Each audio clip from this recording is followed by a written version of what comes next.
Now, I'm trying my best to find a way to go through different, if it's either segments or shows in my life, rather than just do a childhood thoughts, because of scheduling and everything. And I chose to do a review and retrospective of Moody's Point. Watch out for this cable. And after said videos, someone by the name of Jordan Fringe has done more of a negative kind of video on the segment, and that's fine. People have opinions to do whatever, but my own opinion on Jordan Fringe is, well, I hate that crybaby stuff. or even when it's videos for other, specific shows, like I just seen the Mr. Me review, more a rant, or Lloyd in Space, or so forth. It's got me feeling like this. Parents died when I was 10. Would you like to talk about that? But now, the joke's on the side. Let me give you my retrospective of this segment. It has Moody, Fallon, her friends, and her dad, and that's kind of about it. You have Marie McCormick of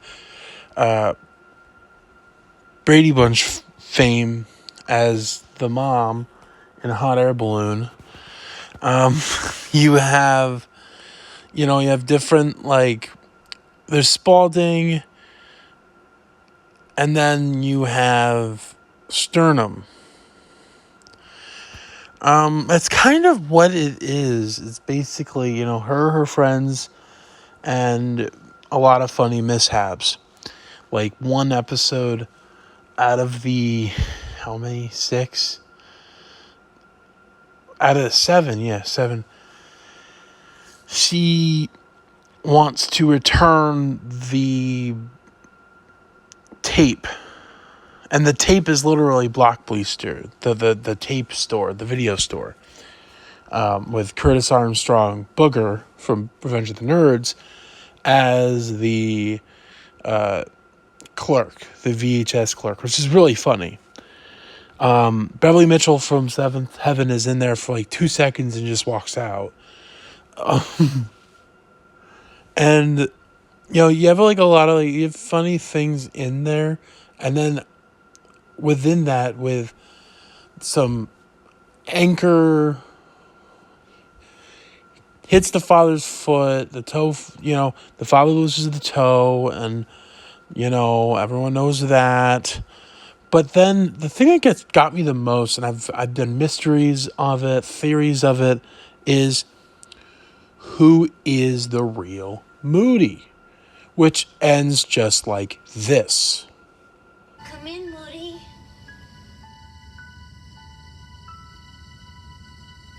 And that's it.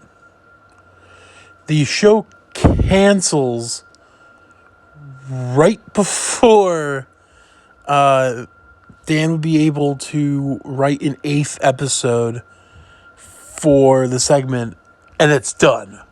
So, it's one of those segments that I always liked, and, as a kid, I always thought it worked well. I wish they didn't have a laugh track. Even as a kid, I'm like, why are they doing a laugh track? I know it's supposed to be funny, and that's the one thing I did agree with Jordan Fringe on. The whole laugh track idea was stupid, even though you do have a man losing his toe, and stupidity with the other friends. I can't stand them for the besides Spalding, the other 2 girls. Is it one like Misty? Not a fan. I know is it Jody and Misty or whatever, but Grody or whatever.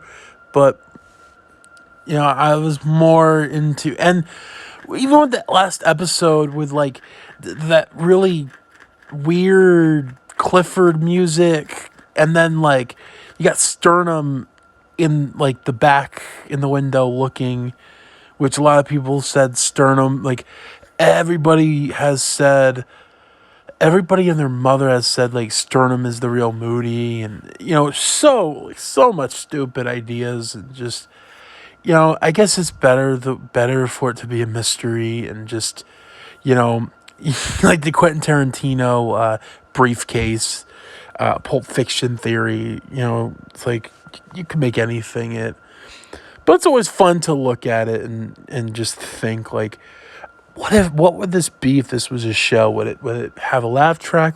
Would it won't? Would Dan try to do something different with Nickelodeon and make it completely opposite, kind of like what like New Line did with TMNT 1990? Like, there's so many ideas and just things like circulating, but that's my own review and retrospective of Moody's Point.